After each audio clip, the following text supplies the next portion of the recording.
Game's good. Alright.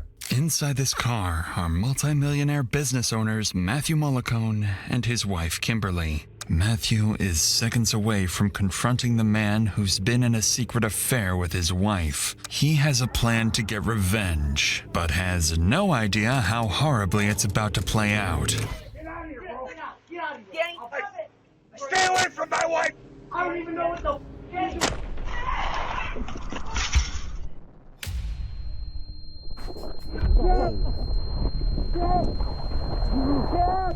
I would take 150 back to the road. You need to get back over here. Give us my wife! Get to work, please. Hands up! Come out, walk out to us. As officers Wait. He toting a freaking shotgun and the other hand a freaking... Whoa. Never seen that before. Get to work, please. Hands up! Insane. Right here. That's crazy, but... Hey, yo. Walk out to us. As officers rush to the scene, they're met with multiple shooters, families scrambling for help, and 2 critically injured victims. And while Matthew sits in the back of a cop car, he has no idea his wife, the one he just got into a shootout over, is lying feet away with a fatal wound to her neck. Please. She didn't make it. She died. Oh, no! What the... No! Wait, what?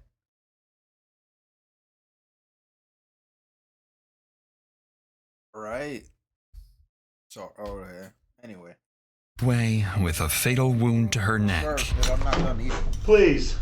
She didn't make it. She died. Oh, no! No! No!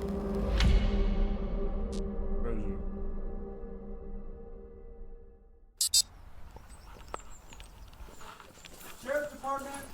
Police are stepping inside the nearly 8,000 square foot mansion of Matthew and Kimberly Mollicone, arriving in the middle of a rapidly developing homicide investigation. The married couple are well-educated, successful business owners. Together, they run State Barricades Incorporated, a traffic equipment company generating an estimated $3 to $6 million annually. They live here with their 3 teenage children, and from the outside, the Mollicones appear to have built a stable, comfortable, and luxurious life.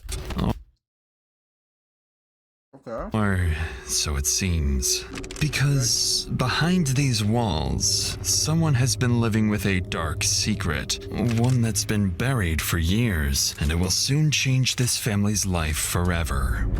These officers are here to execute a search warrant following the sudden pass. Feels bad.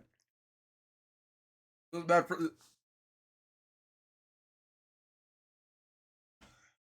Feels bad for the kids, bro. Of Kimberly the previous night. They need to document the scene, collect evidence, and piece together what led up to the incident. Sheriff's Department. Sheriff's Department. We have overlooking upstairs. Polk County Sheriff's Department. I'm gonna clear this wing. Sheriff's Department. There's another room upstairs. Inside the mansion, the wealth is impossible to miss as officers sweep through multiple entertainment spaces and rooms dedicated to leisure. But as they look deeper, grim details start to emerge. Looks like maybe drugs on the table, boss. Yeah. Cocaine? Holy smokes. And there's paint on the table. This is definitely a sign of there's a big struggle going on here. And there's kids in the freaking house, bro? I mean, they're teenagers, but still kids? Basement on a coffee table, officers find lines of laid out beside a straw and a razor blade. The physical findings inside the mansion are only the first hints of what's been happening behind closed doors. And the officers searching this home are walking through the opening chapter of the tragic downfall awaiting the Mollicone family. Approximately 15 hours earlier, around 7:15 p.m., Kimberly and Matthew start their night in the basement of their mansion, drinking, smoking, and using substances. This is not the first time they've done this, but this time, an argument about Kimberly's affair with another man is in full swing. Matthew believed the affair ended years ago after he confronted her about it, but earlier that day, he discovered it never stopped and that Kimberly transferred nearly $60,000 from their company funds to her lover's debit and credit accounts. Valid crash out.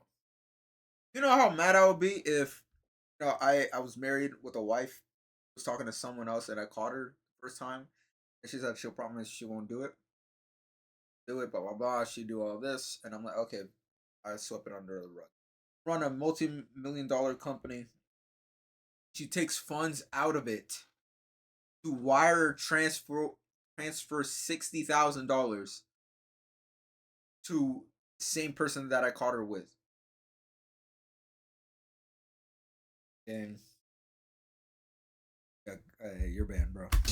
Around 7:15 p.m., the argument escalates physically. Matthew begins throwing objects, breaking glass, shoving Kimberly, and shouting insults. And the basement starts to look like the aftermath of a struggle.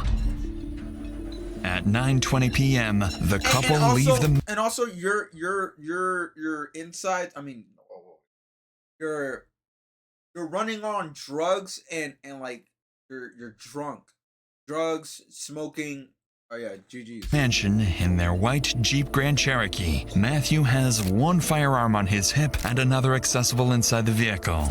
At the same time, Kimberly's secret lover is at home, winding down from a barbecue with his pregnant fiancée, his parents next door, and his sister's kids playing outside. They have no idea that within minutes, their quiet evening will take a drastic change. Whoa. 911, what is the address of the emergency? An ambulance. What is the address? House. They pulled out What is the address? I don't know the address here. Where are you calling from? There's a house just south of 29 Mile on the east side. I'm in the line. By the way, these niggas got your location. If anything, you don't need the address. That's great. Like, Fire. Okay, where is the person with the gun? Hiding behind the car. Where is the person that is shooting? He's in the house. Sir, do you have a weapon on you? Yes, I do. You do? What is your name? Catch him out.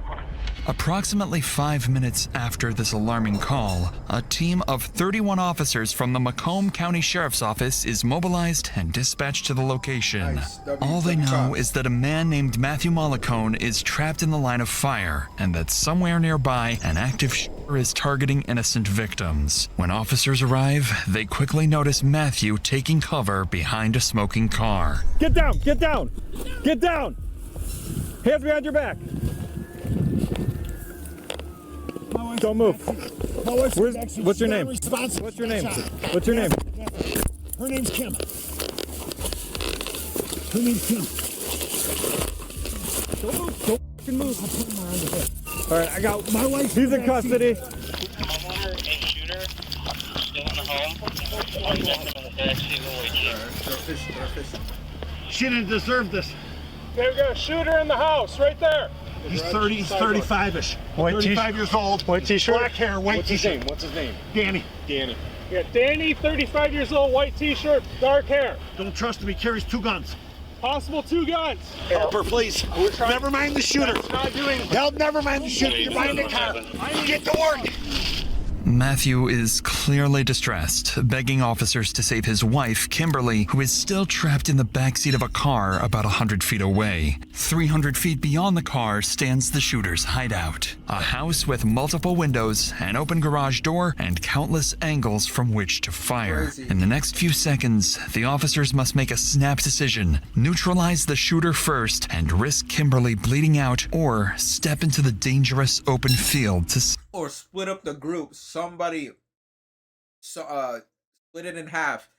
The other half goes to Kim. The others go to the shooter. save her. Split it. Anybody in the Jeep, step out now with your hands up! Hands up! Face away from me! Get out of the Jeep!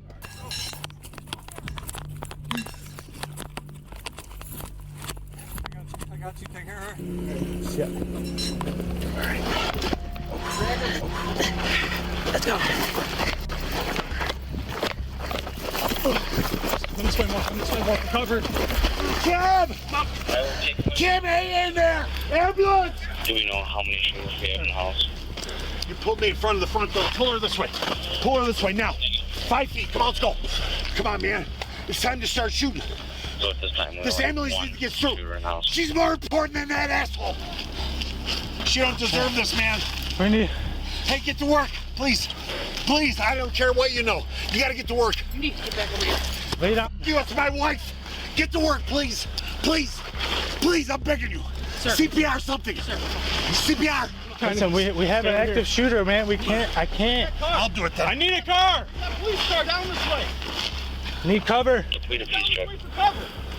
We have, looks like one gunshot wound to the neck. Her caller says there's an elderly male with a white t-shirt just at the garage. Her father, not the shooter. Y'all niggas in a hurry, bro. After managing to pull Kimberly from the car, paramedics begin working urgently to save her. She's been shot in the neck and is unconscious, so every passing second matters. At the same time, SWAT prepares to move in and neutralize what they believe is an active shooter barricaded inside the house. At this point, officers are operating almost entirely off of Matthew's account, thinking there's an armed gunman inside. In reality, there's no active shooter at all, only a wounded homeowner and several family members inside the residence. Without that context, every tactical decision carries enormous risk and could put innocent lives in danger. And within seconds, that possibility is tested when the two elderly parents suddenly emerge from the house.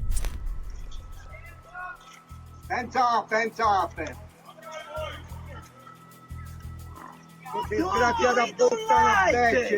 You're ruining my boy. Yeah, pretty scerare, bitch. You bitch.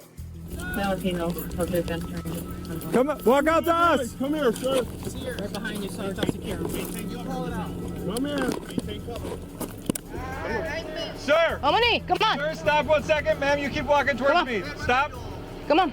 Here, Right here. Come here. Come here. Come here. Over here. Hands behind your back. Right. Hands behind your back. It's okay. It's okay. It's okay. It's okay. It's okay. It's okay. It's okay. It's okay. It's okay. Who else is in the house? My daughter alone, my little grandchildren. 2 little children? My daughter, Gabriel. Your daughter, 2 grandchildren, Dos. and your Yes, son. my Where's your son at? in the floor. Yeah. Right here, Salvatore. They all thought that there was a gunman. Because of a language barrier, officers are only able to piece together fragments of what the elderly couple is saying. It sounds like their son is wounded inside the home, along with his fiancée, sister, and 2 children. Strangely, the couple themselves appear unharmed, despite having just exited the same house where the alleged gun. 1, 2, 3, 4, 5, 6, 8, 9, 11, 12. Oh damn! Is my mod asleep? Yo, I'll do it. Don't worry.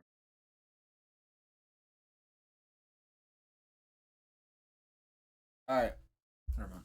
Is believed to be hiding. This observation leads officers to believe that the wounded son inside the house is the gunman Matthew claimed had been firing at him when police first arrived. But before they can reassess their strategy, someone else suddenly rushes out of the house. Yeah. I'm not asleep. I thought you were gonna ban. That's why I was counting down to see how fast you would do it.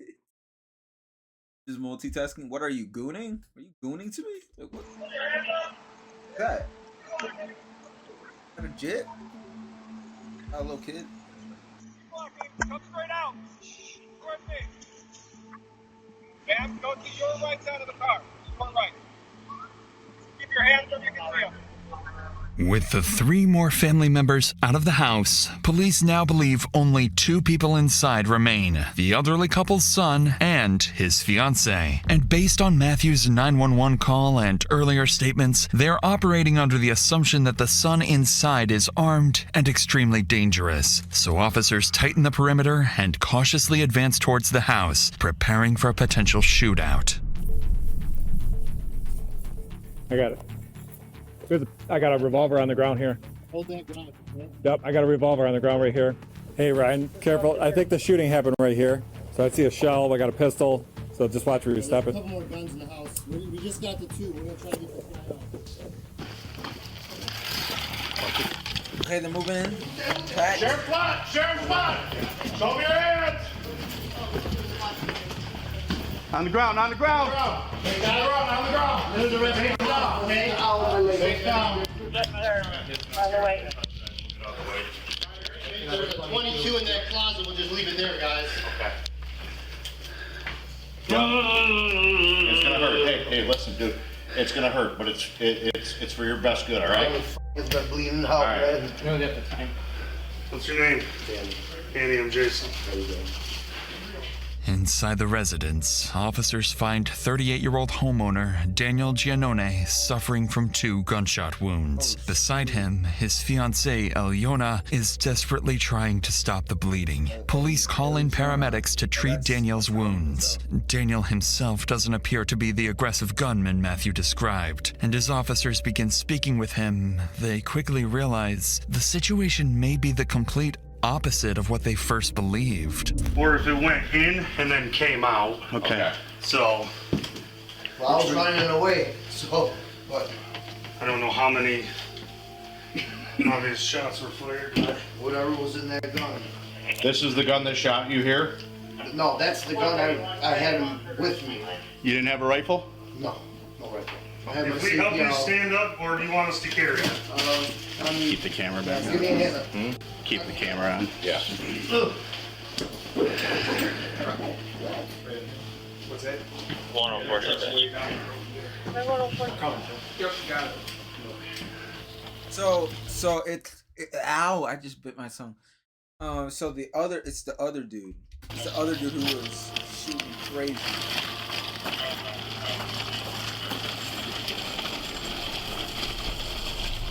By some miracle, officers finally managed to stabilize the scene without further casualties. Following this, Daniel is placed on a stretcher and carried out of the house to be transported to the hospital. Thanks to his fiance's quick efforts to control the bleeding, he has a chance to survive. However, the outcome is different for Kimberly, as on the other side of the property, paramedics reach a grim conclusion. No. She's dead. We got an active shooter scene going on. We can't leave her, but we can't just take her because she's. Tragically, Kimberly does not survive her injuries, leaving behind her 3 children and her husband Matthew, still unaware that she's dead. With that, the case immediately turns into a homicide investigation, and police must determine exactly what happened, as it's clear something isn't adding up. Just a few hundred feet away, Matthew is placed in a patrol car and transported to the station. Daniel's fiancée, sister, and parents are also taken to the station for questioning. Them niggas don't even know what's going on. They're just like, what happened? Like we in a police car, like we don't even speak good this language. Like it's crazy, dude. Okay, let me move my hold on. Let me move my OBS camera down here at the bottom.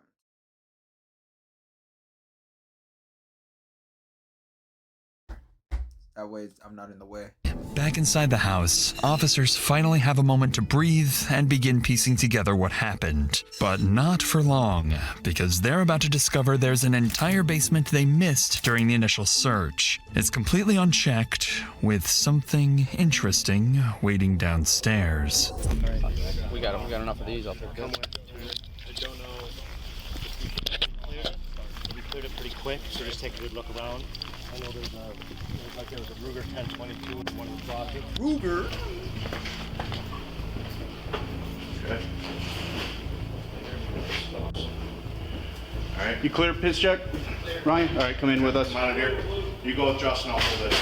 Okay. Finish clearing that.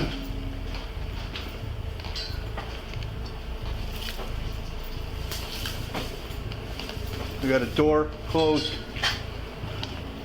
Set up a room when we're on that. And call to the house. You can open it. Go. Don't go. Don't go. Wow. Pass you, okay? Yep.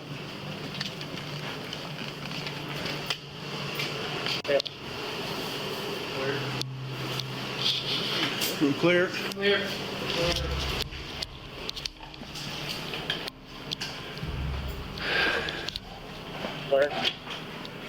As if things weren't already complicated, the officers just stumbled upon something entirely unexpected, a seemingly hidden marijuana grow operation. But the biggest discovery is what they don't find: CCTV cameras. Officers already spotted multiple cameras around the house, making the absence of any in the basement suspicious. This exact CCTV system will soon prove crucial to solving the case, revealing exactly how the shooting unfolded and who fired the fatal shot.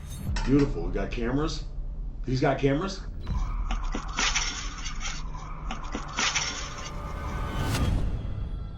By the time the house is fully cleared, police begin locking down the scene and send Kimberly's body for autopsy. Following this, some of the most experienced investigators in the state are brought in to take over the case, led by Detective Frazier of the Macomb County Sheriff's Office. Frazier quickly begins identifying the people he and his team will need to focus on: Matthew, a supposed victim of the shooting; Daniel, the wounded homeowner; and Daniel's inner circle, mainly his sister, Gabriella, and his fiancée, Alyona.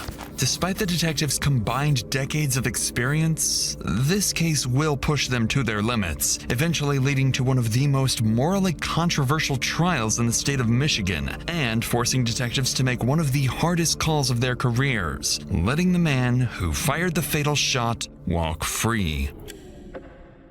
It's now 3 hours after the shooting, and based on preliminary statements from responding officers, investigators believe they may be dealing with a volatile dispute between two families, with multiple shooters in the picture. So they need to determine what sparked the conflict and who fired the fatal shot that ended Kimberly's life. However, there is one major problem ahead. In cases like this, there is no neutral ground. Every statement will be biased, and each person will blame the other side. Additionally, both primary suspects are temporarily off the table, as Daniel is being treated at the hospital and Matthew is too emotionally volatile to be interviewed. Still, investigators have to start somewhere, so they decide to begin by interviewing Daniel's family, starting with his fiancée, Alyona. Her account will be compared against other witness statements, looking for inconsistencies that might expose the truth. But for Alyona, this interview serves a different purpose, as she will slowly begin to realize that the man she plans to marry has been living a secret double life for years.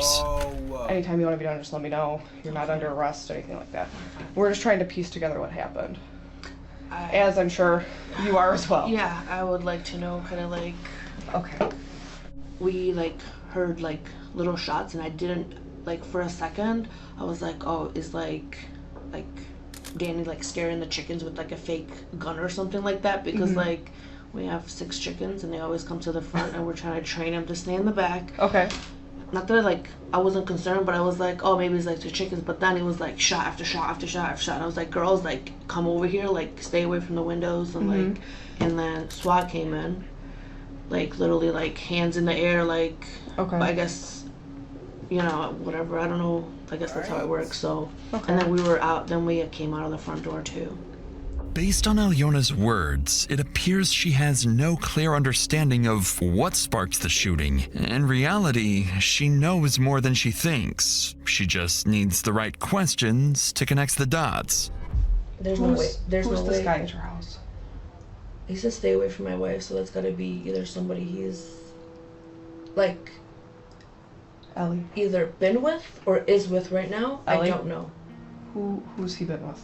I know he was with the lady, but What's her name? Kim. Okay. But as far as I know, they were like done. Okay, so why is he showing up at your house now? That's a good question now. I don't understand why she would come with him, like why she would bring him there. That's kind of weird too, though. If I was having an affair, I wouldn't exactly take my husband to the person that I'm having an affair with.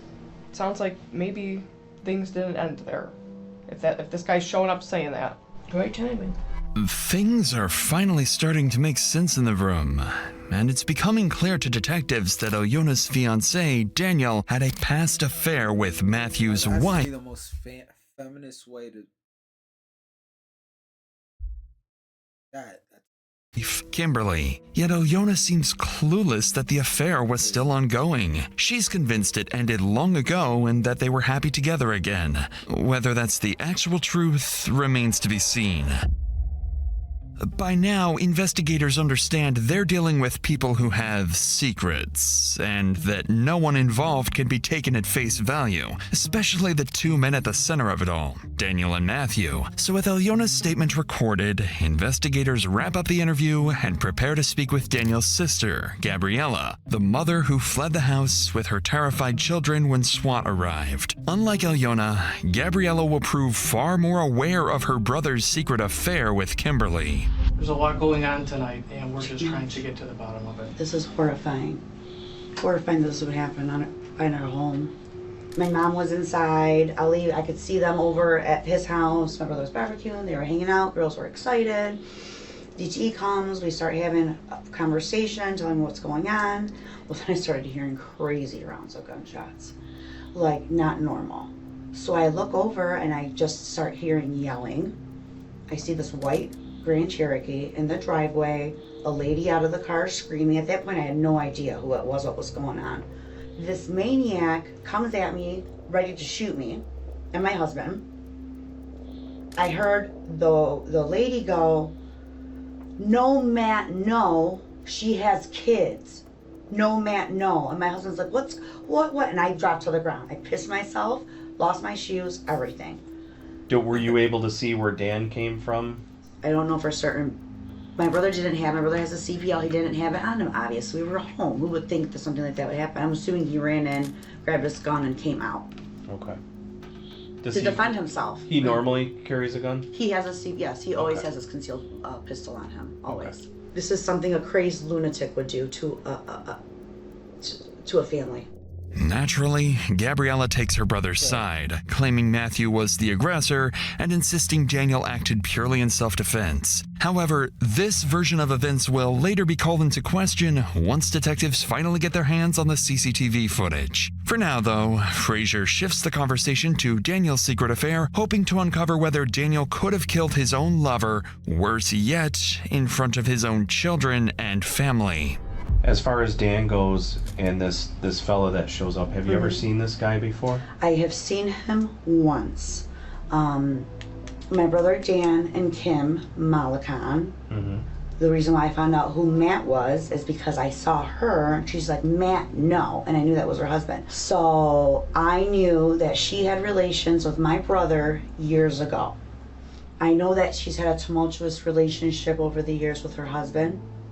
That's all that I know. She used to call me on numerous times, basically telling me, you know, what's going on with her life, marriage. I felt bad for her because I knew that she was an addict, and I know that he was an addict. When's the last time that you've talked to her? Maybe a few months. So it's been a little bit of But she would call me from different numbers all the time. It would never be her number because I wouldn't pick up for her number Did she ever anymore. text you? Yeah, from different numbers, again. Because I would not pick up for her anymore. I had her blocked. I didn't want to expose myself to that anymore. I didn't think it was appropriate. My brother knew that. Like, what happened today I know is wrong and it's inappropriate. Yeah. Highly inappropriate. Yeah, I understand. And mortifying. And my children would be exposed to this. I'm very disturbed. Yeah, okay. And that's rightfully so. And my parents, and my 80-year-old dad, and my 76-year-old mom. I feel like I'm in a movie right now. Gabriella leaves little room for doubt. The affair between her brother and Kimberly is, in her view, the catalyst for the entire confrontation. With that in mind, detectives conclude Gabriella's interview and begin weighing their next move. Lead Detective Frazier has more than 2 decades of homicide experience, and by now he has a working theory of how the shooting began and what connects the 2 primary suspects. But one crucial detail remains unresolved. Who fired the fatal shot that ended Kimberly's life? Yeah, alright, in that video. Approximately 6 hours after the shooting, investigators receive a critical update. Daniel has stabilized and is asking to tell his side of the story. An hour later, officers wheel Daniel into the interrogation room. He appears visibly shaken and still in pain. There's a gunshot wound above his right knee and another injury on his right foot. Just hours ago, he was bleeding inside his own home, with his family only feet away from the deadly crossfire.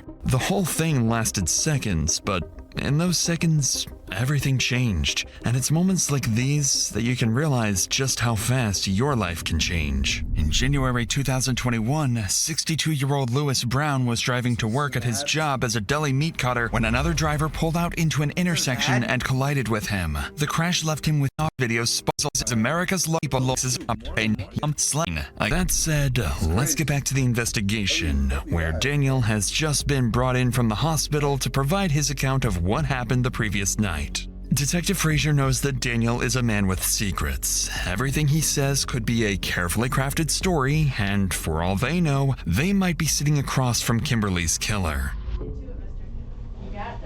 Hey, how you doing? I've seen better days. Oh, I'm sure you have. Obviously, there's a lot of things that took place tonight, so I'm gonna start by just kind of letting you, why don't you just tell us what happened? I was just in a girl, I just got done barbecuing. Mm-hmm. And next thing you know, this white truck, I didn't know who it was at all, The white truck came out, and a man came out of the car. Came towards me. I didn't know who it was, I had my business truck outside. I figured, somebody wanted something, but he came to me pretty aggressive. And from that point on, it's just like a daze for me. And he, he showed me his gun, you know what I'm saying? And I had my weapon on me. And, I'm like, leave. And next thing you know, he's ready to fire shots at me. And that's all I remember, I swear. Everything was blank from that point on. I just was I froze. I don't know. I froze when he pointed that gun at me, started shooting, I just froze.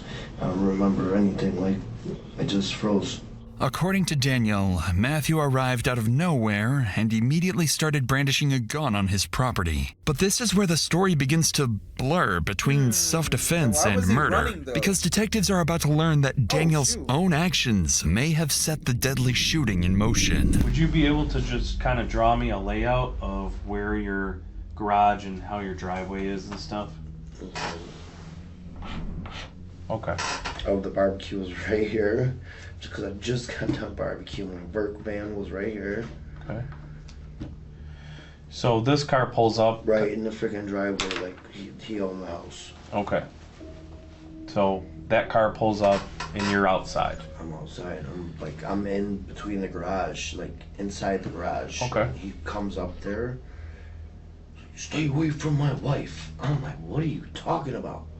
And then all of a sudden, it hits like a light bulb. She comes out of the car, and he's he's brandishing his gun when he's walking up, he's about to shoot me. What do you mean by that? He had his gun, he was pulling it up. You look like he was ready to fire. He's ready to fire, and he's ready to grab his gun, and boom, I shot one in the air. I'm like, get the f out of here. You shot one in the air? Yeah, because he was gonna pull his gun out. And he looked like he was about to leave. The bastard started firing shots, and I ran out, and I ran for my life at that point. I'm out of bullets. So then I'm running around the house. Okay. He got me. He's firing at me at the corner of the house. I had another firearm inside the garage. So you grabbed that second firearm? Yes. And what is it? What kind of gun is that? It was a Glock. Okay. It was a 27 compact. Okay. This is the time that you need to get this out, okay? We don't want to go down the road and you be like, oh no, I said, everything was on surveillance camera. Okay. Everything is on surveillance camera. I'm going to tell you like what I remember, because after those shots were being fired at me, like I just don't remember anything after that point. So like I just like scary, panicked. dude. I panicked when he started shooting at me. Like I panicked. I just wanted him to leave. What Daniel has just revealed is exactly what investigators have been waiting for. During the house search, officers observed multiple cameras positioned around the property, pointing directly towards where the shooting occurred. Detective Frazier knows he needs access to that footage, but he must wait for the right moment to secure Daniel's cooperation. Up to this point, Daniel has presented himself as nothing more than a victim, claiming he fired only a warning shot. Yet, something about his story isn't adding up. Throughout the I think he did it. I think interrogation, he never won.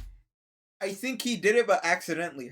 How he said he panicked, so he probably wanted to shoot back, and boom, she got hit in the crossfire. Once mentions the other person in the car, Kimberly. Detectives already know about the secret affair from speaking with Daniel's relatives, and they're not about to let him off the hook. So Frazier begins to apply pressure, forcing Daniel to drop the act and expose one of his secrets. Well, let's get into a little more detail leading up to the point where you froze. Well, I saw like the woman come out of the car, and I'd known this woman. You know what I mean? I didn't know she was married or anything. You know. So here's. I'm gonna tell you right now, Dan. Some of the questions that we're asking you, right? We might already know the answers to some of them, right? And I'm not trying. This is your job. I'm not trying to play games with you, and I'm not trying to act like I know something you don't, I'm right? trying to go home and get this done as possible. So here's the deal, Dan. You know, obviously Kim was somebody that you knew, right? Yes. And you knew her on a personal level. Yes. Can you explain that to me? I've known this girl for quite some time, and ever since I met my wife, I've just parted ways. Okay. You know. I'm trying to put this together. We did get the information. We know that you had relations with her. Let's go back. I've had, right? But what I'm trying to figure out is why tonight. That's what I'm trying to figure out. Right, Danny, what happened recently? Why would this come to fruition tonight? I swear on everything, I have no idea, because that's what my wife was telling me, what is going on. I don't have any calls from, like, I don't call her, period. Now, I know in the past, your now fiance had some issues with her. Yes. Do you know if maybe these two started talking recently, or has she alluded to that maybe, do you know if Kim knows that you're having a baby? I don't know. It's just Tuesday night, 9 o'clock at night. Why now? Yeah. I don't know. That's the same thing I'm trying to get at, because I've been there in a long time. It's already been 2 years that was done. As soon as I met this girl, I was done. I was like changing my life around then. It's evident that detectives are onto something here. Daniel insists he hasn't seen or texted Kimberly for 2 years, something that can easily be verified once they access his phone. Though Daniel's phone holds something far more important to the investigation, CCTV footage. But once detectives decide to ask Daniel for access, his answer will raise serious suspicion, to say the least. No, me and my wife, man, we're best friends. Like, we do everything together. If I show you my phone, I'll show you the things that we do. We are always... How can I access your phone? Well, why you guys need my phone, though? Well, this is what's going to happen. We have your phone. We also have your fiance's phone. We're going to get the information one way or another. The other part of it, too, is it just goes to the other part of this story, right? Because obviously there's a couple sides to this story. You got your side, you got his side, right? Obviously his take on things is different than yours, right? It's gonna be, right? Well, you're presenting us with your version. Yeah. We have another version. Guess what? We've got cameras that caught it all. Right. We need to look at that. Yeah. If we don't get to see these cameras, I need to speak to somebody to tell me, to direct me the right route, guys. You gotta understand, I want to help, but I have to have my lawyer. What kind of cameras do you have? I have Ring cameras. Ring cameras? Yes, and they're surrounded. You said it caught the whole thing, right? And it should have, yes. I know what you're doing, Danny. You want to watch this first and make sure that it all adds up. No, I'm telling you guys 100% truth, guys. Honest to God, I have nothing to hide. I want to help you guys, but now, like... Are you worried about it? Absolutely not. This man came to my house. I mean, this man came to my home. Are you into some other illegal activity that you're worried about on your phone? Absolutely not. No. Like, I know you have a grow. I have my license for it. I gotta speak to somebody. If I could speak to somebody, one of my family members, to see what the hell, like, real what quick, I should do. I do want to let you know something though in this situation. Kim, she's dead. So she was struck by a bullet and she's dead. So. Sora, that's goosebumps. Bro, he's applying that pressure and holy I don't blame him. Because he's saying, oh, I need a lawyer present. A lawyer present. All the if you're innocent, right? It should be there, right? Kind of weird. I mean, weird. I apparently nobody told you that. Why that? I don't know. I don't know what the hell happened if he did anybody tell you that, Danny? Okay. So maybe this will shed a little bit of light of why we have to do our due diligence here, because somebody lost their life. He came to my house. I did nothing wrong.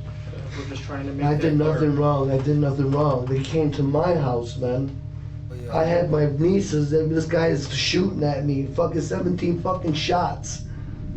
Needless to say, this is not what investigators were hoping for. Even after Detective Frazier brings up the marijuana grow operation in the basement as leverage to encourage cooperation, Daniel quickly clarifies that everything is legal and refuses to grant access to his phone without an attorney present, effectively forcing them to end the interview. With Daniel's refusal, detectives become more certain than ever that there's something on that phone he doesn't want them to see. Yet, the only other way to access it is through a search warrant, something far easier said than done.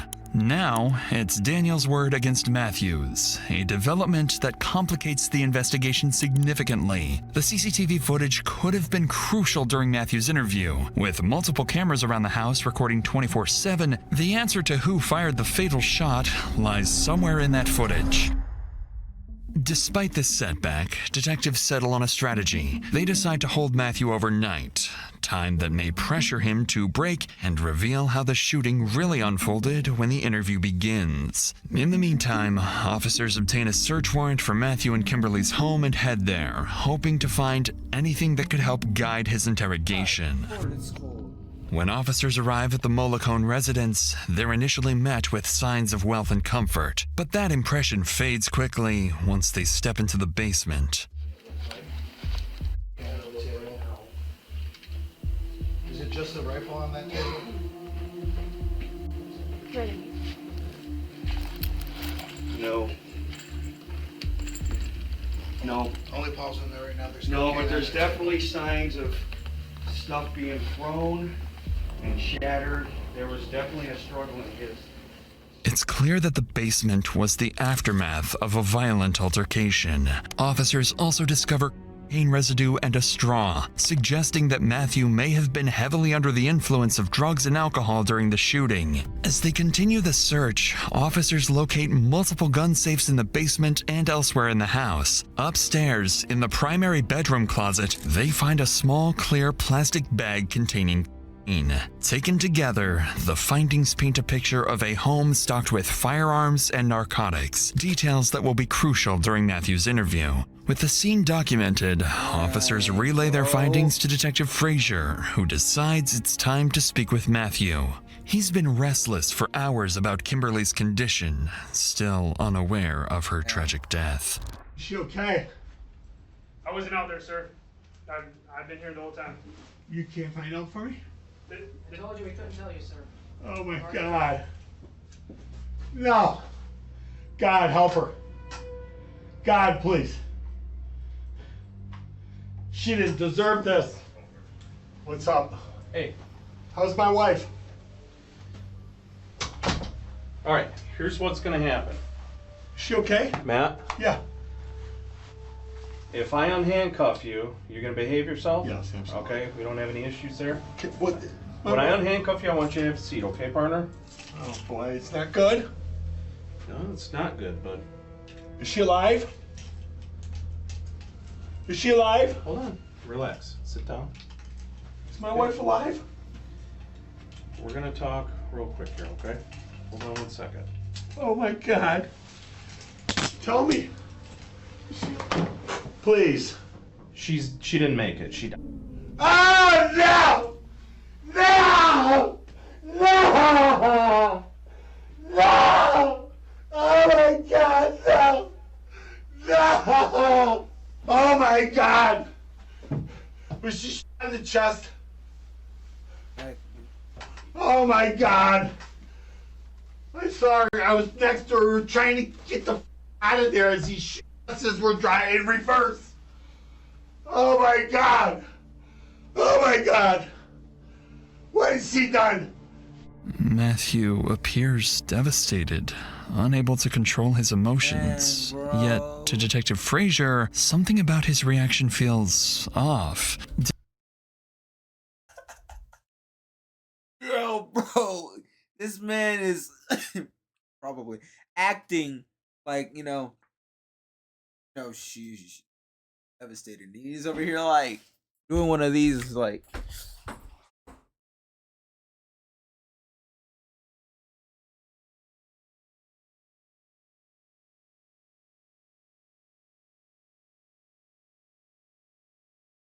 doing one of those, dude. Like he don't care, dude.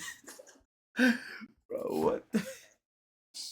Bro, this nigga dude does not care at all, dude. How do I tell Detectives like Frazier are trained never to take anything at face value, carefully watching for even the smallest inconsistencies in a suspect's behavior. And in the moments that follow, Frazier's instincts would prove correct, as Matthew's behavior is about to shift completely. What just happened? Psycho!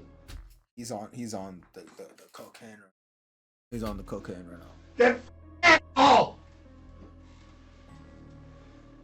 He does not care, God! Ventura. Did he make it? That's why my wife's dead, because I'm a horrible shot. What a psychopath. What did he say? Wait. What did he say? Wife's dead because I'm a horrible shot.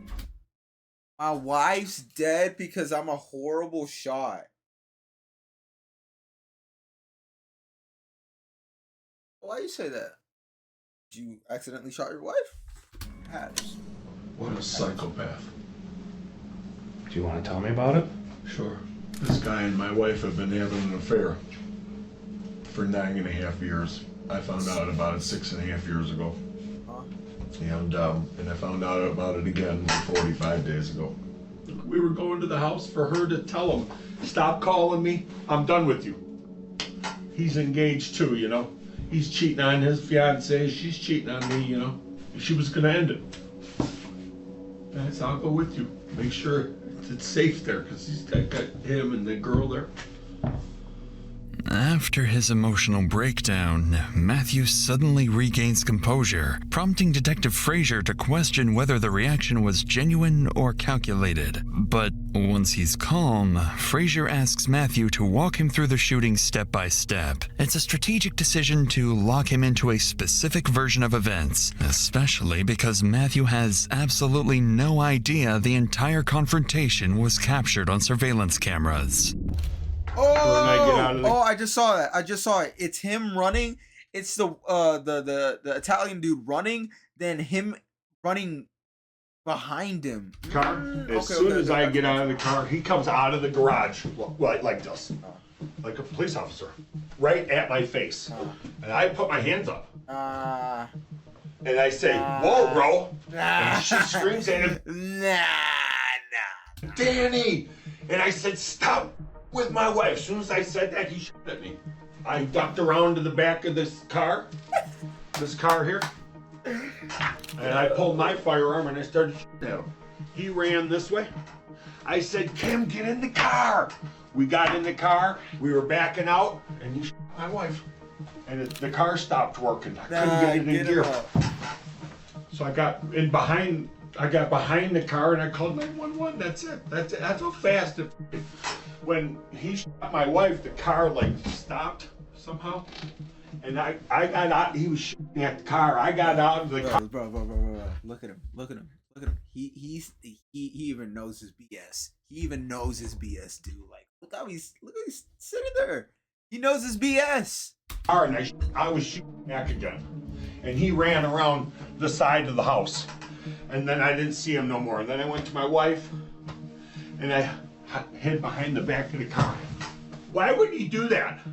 Like, she went there to talk to him, and this guy comes out like goddamn Rambo, firing his. I had my hands in the air with no weapon.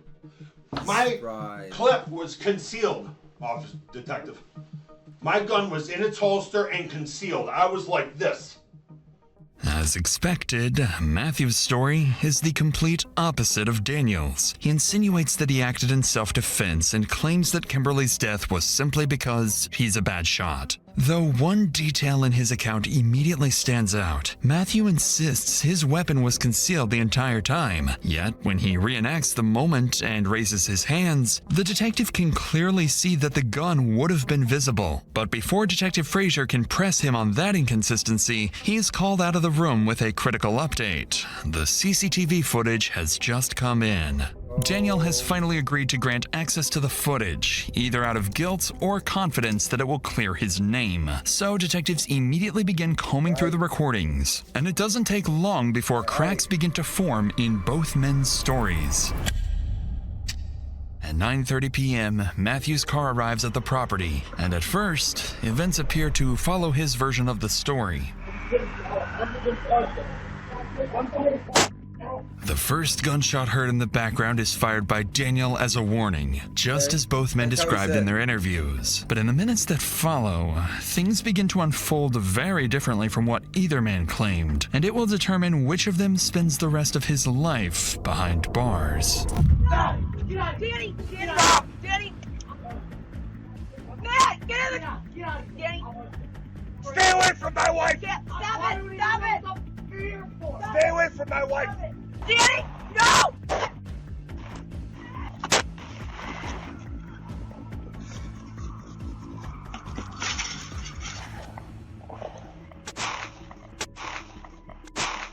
Oh, so...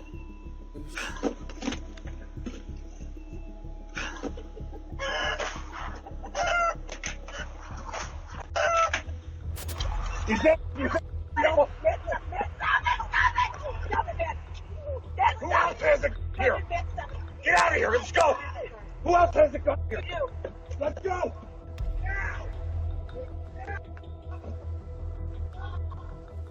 Get out of here!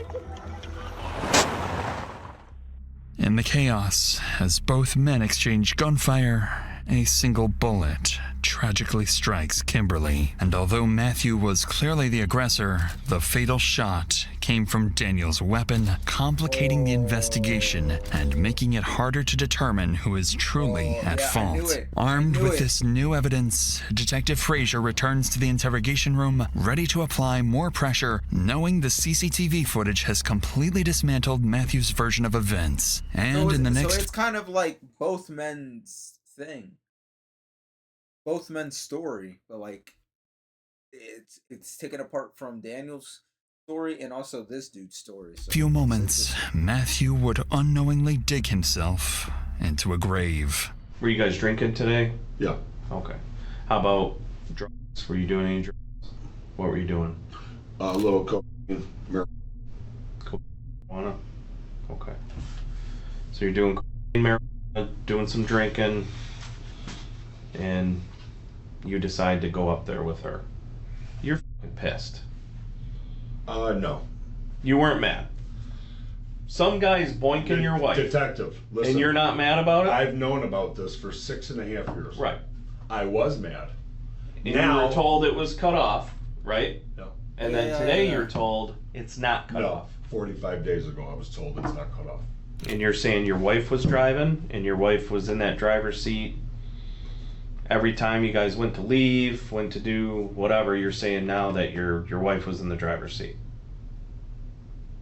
Yes, she drove there, and she got in the driver's seat and put it in reverse. To back up. Correct. But the Am I tripping, or does he sound like the voice actor for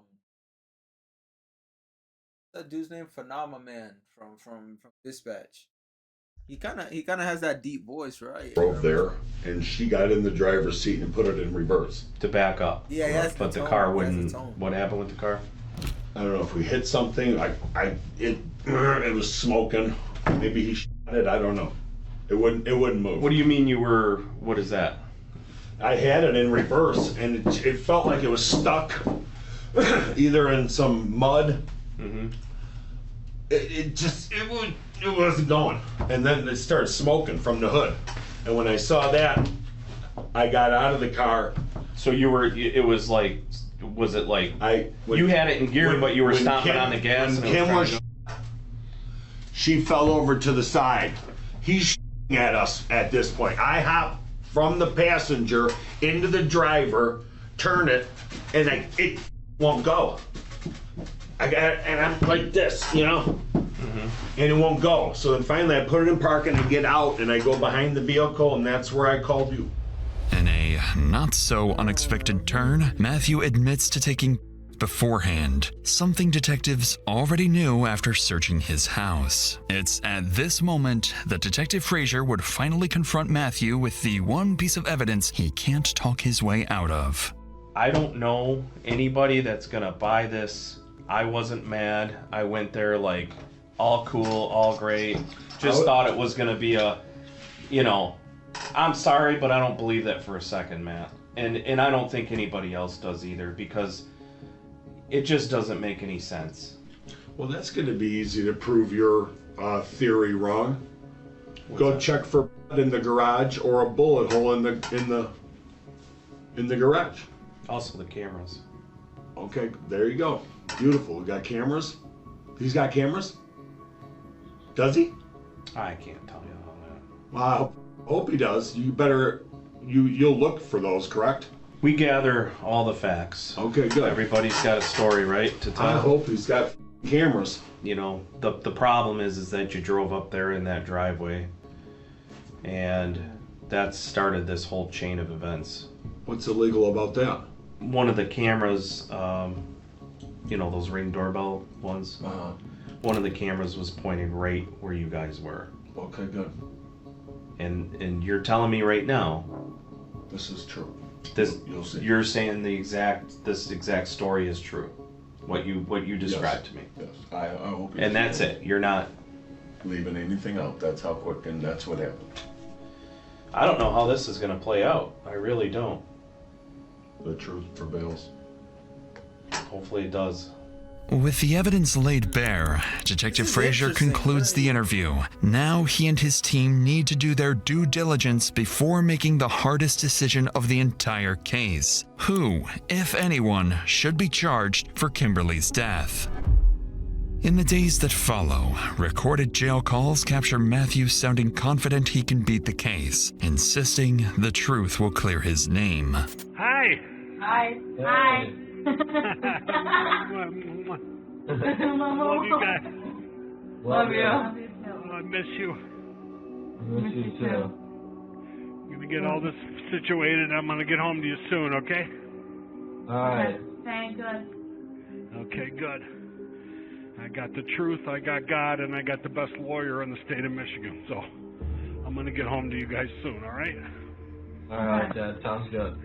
As Matthew waits in jail, detectives and prosecutors continue investigating to determine which of the two men will ultimately be held accountable for Kimberly's death. On paper, the answer isn't obvious. The fatal bullet came from Daniel's gun, but the CCTV shows Matthew initiating the confrontation. Detectives and prosecutors debate two options: charge both men and let a jury decide, or treat Daniel as a homeowner defending himself and his family and place place the legal responsibility solely on Matthew. In the end, they make the call. Under Michigan's self-defense law, even if Daniel's bullet killed Kimberly, Matthew created the deadly crossfire and therefore bears the legal responsibility for her death. With this, Matthew is formally charged with attempted murder for shooting at Daniel, voluntary manslaughter for Kimberly's death, and multiple counts of felony firearm.